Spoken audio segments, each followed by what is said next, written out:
Hello everyone! Welcome to my channel! At ngayon naman, gagawa tayo ng masarap na pangmeryenda, ang tinatawag na binangkal or sesame fried bread balls. Iba ang sosyal pakinggan, pero madali lang ito gawin. At simple lang ang mga ingredients. At para sa ating mga ingredients, meron tayong 2 cups ng flour, 1/4 cup ng corn flour or cornstarch, meron tayong 1/2 cup ng white sugar, meron din tayong 1 tablespoon ng ating vegetable oil, meron din tayong 1/2 cup plus 1 tablespoon ng ating fresh milk. Gagamit din tayo ng 1 tablespoon ng vanilla sugar, 1 egg, 3/4 cup ng ating sesame seeds, at meron din tayong tigwa 1 teaspoon ng salt, baking soda at baking powder. Tara, umpisahan na natin. So, unang gagawin natin, hatiin ang itlog at ilagay sa mixing bowl. At i-beat ito.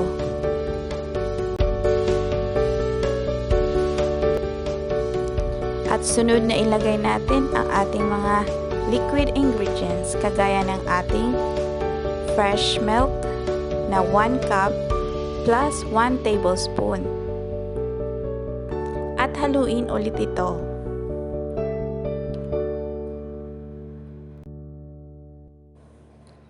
At isunod natin ang ating 1 tablespoon na vegetable oil or corn oil. Depende sa gusto nyong oil. Tapos isunod na natin ang ating mga dry ingredients. Kagaya ng ating white sugar. 1/2 cup lang ito. Pero kung gusto nyo ng mas matamis, pwede kayong magdagdag. At haluin ulit ito. Pagkatapos, isusunod natin ang ating vanilla sugar. Makikita nyo na ang ating vanilla sugar ay powder. Kasi nilagay ko ito sa ating blender para mabilis na matunaw sa ating mga mixture. Isinurod na rin natin ang ating 1 teaspoon ng baking soda, baking powder, at saka salt. Pagkatapos, haluin ulit ito at isunod na rin natin ang ating 2 cups ng flour.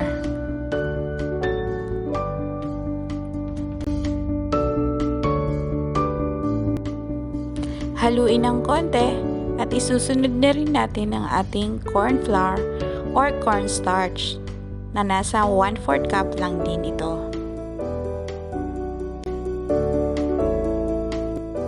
At pagkatapos, i-mix lang natin ito ng mabuti. Ang ginamit kong pang-mix ay simpleng fork lang. Pwede kayong gumamit ng wooden spoon or kutsara or pwede nyo namang kamayin kung gusto nyo. Ang importante, mahalo siya ng mabuti at parang maging sticky dough ang consistency niya. Bago ang lahat, kung bago kayo sa channel na to, don't forget to like, share, and subscribe, and press the notification bell para updated naman kayo sa mga bagong videos ko. At ang susunod natin gagawin ay, i-form lang natin ang ating dough na parang pabilog gamit ang 2 kutsara at ihulog natin sa ating sesame seeds para ma-coat ito. So, depende sa inyo kung anong size na pabilog ang gusto nyo. Ang ginawa ko, nasa 1 inch wide lang ang laki nito. Para mabilis siyang iprito.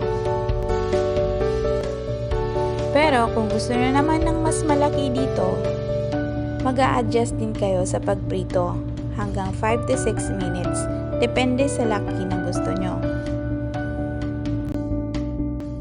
So, i-form lang ito ng pabilog at i-press ng mabuti para yung ating sesame seeds ay hindi matanggal pag prinito ito mamaya. Ituloy lang ito hanggang sa maubos ang ating dough mixture. Para sa ating 2 cups na flour, pwede kayong makagawa ng 38 to 40 pieces depende sa size na pabilog.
So, tinansya-tsansya ko lang ang pagbilog nito at nakagawa tayo ng 38 pieces na mga sesame bread balls.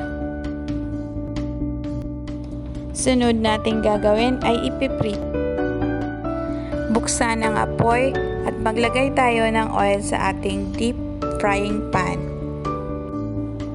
Nasa 1 1/2 cup ang nagamit kong oil dito. Depende sa size ng gagamitin yung frying pan. So, antayin lang natin na uminit ito. At ilagay na natin ang ating mga bread balls. Kailangan nasa low-medium heat lang siya para maiwasan na masunog ito. Maluluto ang ating mga bread balls ng 3 to 4 minutes. Hantayin lang na lumutang ito sa ating mantika at magkulay golden brown siya.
Ganitong kulay ang dapat nating ma-achieve. At pagkatapos, hanguin ito at ilagay sa ating strainer para makatulo ang mantika. O di kaya, ilagay nyo sa may paper towel or tissue.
At ayan, luto na ang ating sesame fried bread balls or tinatawag na binangkal.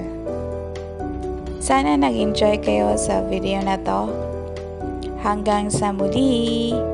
Please don't forget to subscribe my channel and press the notification bell. Thank you for watching. Bye!